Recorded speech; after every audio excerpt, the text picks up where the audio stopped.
Senator Rubio, thank you for joining us. Thank you. Big week. Let's start with Judge Kavanaugh. Yeah, big week, all right. To say the least, right? Yeah.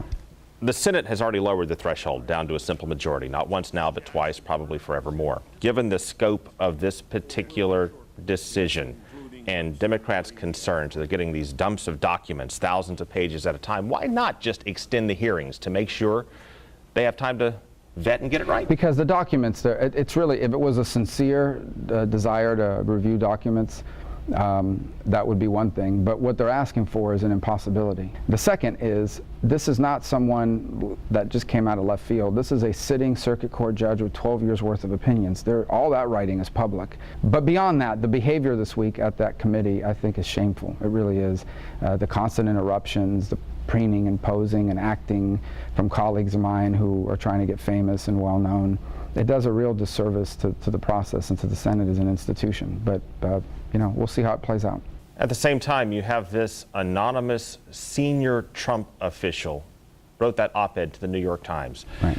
First, what's particularly troubling about this is we now know members of the cabinet, if that writer is correct, were considering a mechanism to remove the president because they thought he was not fit, but did not do it because they thought it would trigger a constitutional crisis. Is that not a constitutional crisis in itself? I would say two things. Number one, if in fact there are people in the administration that claim to be concerned about the mental fitness of the president or his ability to operate, they would have an obligation to the country to come forward and talk to congressional leadership and say these things, because ultimately it would require Congress to take action as well. That has not happened.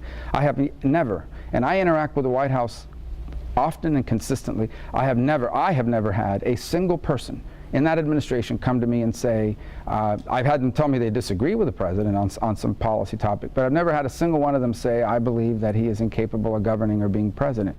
Didn't precisely say mentally unfit, said hair-triggered, implied that the president was a dimwit, whether he is or not. That was the takeaway from what was written.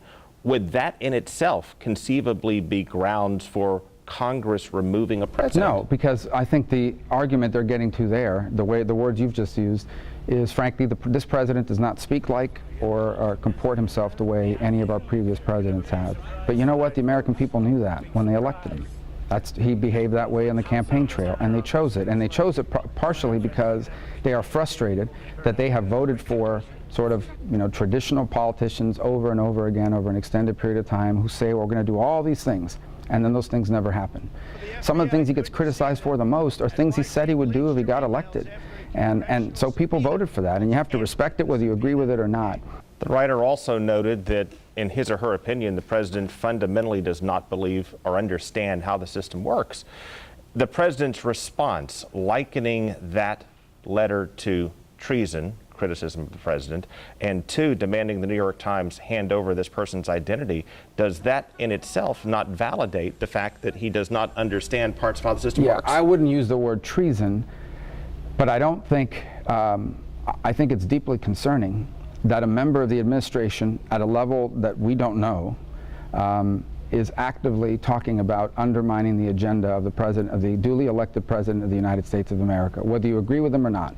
If Hillary Clinton had been elected president of the United States and members of her staff were deliberately undermining her presidency of a duly elected president, I would be concerned as well, because whether you agree with what the duly elected president is doing or not, the answer to it is not subterfuge. The answer to it is not for some anonymous, unelected, unaccountable official to deny the president access to information or impede the president's ability to act.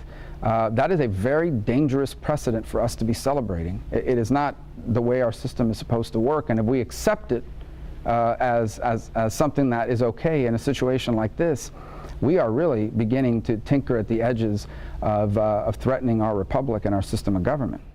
And as all of this is going on, you get heckled by this conspiracy theorist. I'd rather not use his name because it would give him undue attention. And I didn't know. But boy, did he get a lot of undue attention. Boy, did he get a lot of publicity and exposure for doing this. What does that tell you? Well, I know people have to cover people like that. I just think the more do people... Do they have to cover people? I don't think they have to, but obviously... They do, don't they? I think their editors and others want them to cover it. And look, here's the bottom line. The more people like that get coverage, I mean, these are the guys we used to make fun of 20 years ago. I mean, he's the kid that, you know, when he was growing up, probably played too much Dungeons and Dragons, and now all of a sudden he's some, an international star because he has a website. I think he's a harmful person. I honestly didn't know what he looked like. I didn't recognize him without his tinfoil hat, I suppose, but I didn't know who that guy was that came up to me. I knew the name and I know the history. Here's the irony. I don't think people like him should be banned off of platforms. I don't think censorship is the answer to it. That said, I abhor everything he says. He's not a conservative. I keep reading these things about he's some far-right conspiracy theorist. He is a conspiracy theorist. There's nothing conservative or far-right about him. He might be anti-left, but he is not a conservative, and he's a conspiracy theorist, and I just think it's sickening that we continue to give people like this a platform of publicity, because the more attention you give these crazy people, the crazier people we're going to get in this process, and the crazier people are going to act.